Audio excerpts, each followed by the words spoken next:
રાજકોટના વિછિયામાં કોળી અને ઠાકોર સમાજ દ્વારા મહાસંમેલનને લઈને યોજાઈ હતી પ્રેસ કોન્ફરન્સ। ઘનશ્યામ રાજપરાની હત્યાને લઈને પથ્થરમારામાં આરોપીના કેસ પરત ખેંચવા સહિતના મુદ્દાઓને લઈને આવતી 9 તારીખે બપોરે 2 કલાકે યોજાશે મહાસંમેલન।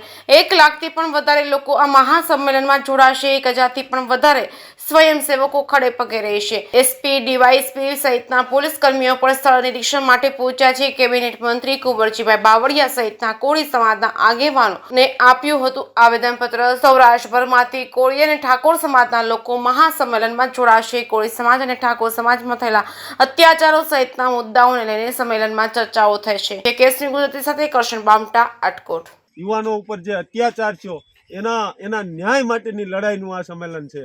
મારે આજની તકે આપના માધ્યમથી સારાય ગુજરાતમાં 18 વર્ષને કહેવું છે કે આજ કોળી ઉપર આ થયું છે। કાલે મેં બીજો એક પણ ન્યૂઝમાં જોયું કે રઘુવંશી સમાજની પણ ટીકા ટિપ્પણી કરવામાં આવી છે। એની પહેલાં આપણે આખા ગુજરાતમાં જોયું પાટીદાર સમાજ ઉપર આ થયું છે। ઉત્તર ગુજરાતની અંદર અન્ય સમાજમાં પણ આ થયું છે। તો મારે આપને એ કહેવું છે ગુજરાતની જનતા અને કોળી સમાજને કે આપ છે એ સજાગ રહ્યો અને આવા સંમેલન થાય એમાં જે લડવૈયા છે કોઈકે તો લડવું પડશે। આ જે લડતા હોય એમને ટેકો આપો અને ત્યાં તમારું સમર્થન આપો તો આવતા દિવસોની અંદર જે અંદર સામાજિક લડાઈઓ ઊભી થાય છે એની સામે આપણે સરકારની સામે લડી શકીએ અને દરેક માણસને છે ગુજરાતના સામાન્ય માણસને છે એ આપણે ન્યાય છે એ અપાવી શકીએ। માટે આ તકે હું આપ સૌને વિનંતી કરું છું, કોળી અને ઠાકોર સમાજના યુવાનોને વિનંતી કરું છું કે કોઈકે અન્યાય માટે લડવું પડશે અને આ અન્યાયની લડાઈમાં આપ સૌ સાથે રહ્યો અને આ 9 તારીખના સંમેલનની અંદર આવો। સૌ સાથે મળી અને આ જે કાંઈ પીડિત પરિવાર છે અને જે કાંઈ આપણી સમસ્યાઓ છે એના વિશે આપણે ચર્ચા વિચારણા કરી અને યોગ્ય સમાધાન લાવી। ખાસ ગુજરાતના રાજકોટ જિલ્લાના વિછિયાની અંદર સમસ્ત ઠાકોર અને કોળી સમાજનું 9 તારીખે મહાસંમેલન થવા જઈ રહ્યું છે। આની અંદર ગુજરાતભરના સમસ્ત ઠાકોર અને કોળી સમાજના 2.5 કરોડ જેવી વસ્તી ધરાવતા તમામ લોકોને મીડિયાના માધ્યમથી તેમજ ફોનથી બધાને આમંત્રણ આપ્યું છે કે સમાજની અંદર જે પડતર પ્રશ્નો છે એને લઈ અને સમાજની અંદર સમાજનો ઉત્થાન થાય, વિકાસ થાય, એની અંદર જે કુરિવાજો છે એને દૂર કરવા માટે આ સંમેલનનું આયોજન કરવામાં આવ્યું છે। શું મુદ્દા શું રહેશે એની અંદર મુખ્ય એનું કારણ એક જ છે કે આ વિસ્તારની અંદર અવારનવાર આમ તો ઓલ ગુજરાતની અંદર કોળીને ઠાકોર સમાજ ઉપર અત્યાચાર અન્યાય થાય છે।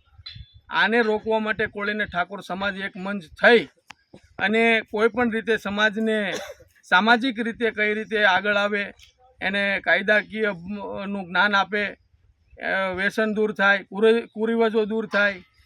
તાજેતરમાં જ જે વિછિયાની ઘટના બની એની અંદર જે પોલીસ અને પ્રજા વચ્ચે ઘર્ષણ થયું એની અંદર કદાચ પ્રજાને પણ કાયદો વ્યવસ્થા હાથમાં ન છૂટકે લેવો પડ્યો, કારણ કે એની સાથે અન્યાય થયો તો 4 દિવસ સુધી મૃતકની લાશ લઈને બેસવું પડે, પછી પ્રશાસન કામે લાગે, તેમ છતાં પ્રજાની ધીરજ ક્યાં સુધી ખૂટી એટલા માટે થોડું ઘર્ષણ થયું। પણ પ્રજાને અમે એક સંદેશો મોકલી છીએ કે કોઈ પણ પ્રકારનો કાયદો વ્યવસ્થા હાથમાં લેવા કરતાં પ્રશાસનનો વધારેમાં વધારે એને આપણે જાણ કરો, તેથી આપણને વધારે ન્યાય મળે, એવો મુખ્ય હેતુ છે અમારો। પરિવારની અમુક માંગો સ્વીકારાય છે, શું એવી માંગો બાકી રહી ગઈ કે તમારે મહાસંમેલન કરવું પડ્યું? પરિવારની એક પણ માંગ સ્વીકારવામાં આવી નથી। પરિવારની એક જ માંગ છે કે દાખલા તરીકે ભારતની અંદર કાયદો વ્યવસ્થા સમાન હોય તો મૃતક ઘનશ્યામભાઈનું મકાન પડી જાય અને સામે ફરિયાદીનું ન પડે તો આ કઈ રીતનો ભેદભાવવાળી નીતિ જે રાખી છે એને ન્યાય મળેલો નથી। બીજું, આ ઘર્ષણની અંદર 92 જેટલા લોકોને, નિર્દોષ લોકોને ખોટી રીતે 17 જેટલી કલમોની અંદર ફસાવી 1 મહિનો જેવો જેલની અંદર રહેવું પડ્યું। એની અંદર કોઈ વાડીએથી આવે, કોઈ ઘરેથી આવે, 50% લોકો ત્યાં સ્થળ ઉપર હતા જ નહીં। તો આ જે કલમ લાગી છે, જે ફરિયાદ થઈ છે એ નાબૂદ થાય એના માટેનું પણ અમારી માંગ છે। શું કહેશો આ કાર્યક્રમને લઈને કઈ વ્યવસ્થા કરવામાં આવી છે અને કોણ એવા જે કોળી સમાજમાં આગેવાન છે તે ઉપસ્થિત રહેવાના છે? આની અંદર સામાન્ય તમામ પ્રકારની વ્યવસ્થા કરવામાં આવી છે। આમ ગણો તો એક આ જે કાર્યક્રમ કર્યો છે એ ઘનશ્યામભાઈને એને શાંતિ મળે એના માટેનો જ કાર્યક્રમ છે। અને ગુજરાતભરના તમામ આગેવાનો, સામાજિક, રાજકીય, શૈક્ષણિક, ધાર્મિક તમામ લોકોને જાહેર મંચથી આમંત્રણ આપવામાં જ આવ્યું છે.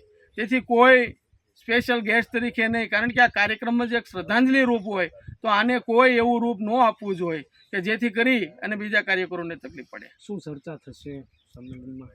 સંમેલનની અંદર એક જ ચર્ચા થશે કે ગુજરાતભરની અંદર જે 2.5 કરોડ જેવી કોળી અને ઠાકોર સમાજની વસ્તી છે, અવારનવાર અત્યાચાર, અન્યાય, બહેનો દીકરીઓની છેડતી, હત્યા એ કઈ રીતે બંધ થાય, સમાજની અંદર સુધારણા આવે, જે અંદર કુરિવાજો પડ્યા છે એનો નાશ થાય, આવી અનેક પ્રકારની સમાજ સુધારા બેઝ ઉપર ચર્ચા કરવામાં આવશે. કેટલા લોકો જોડાશે? આ સંમેલનની અંદર 1 લાખ કરતાં વધારે લોકો જોડાશે એવી અમને ખાતરી છે.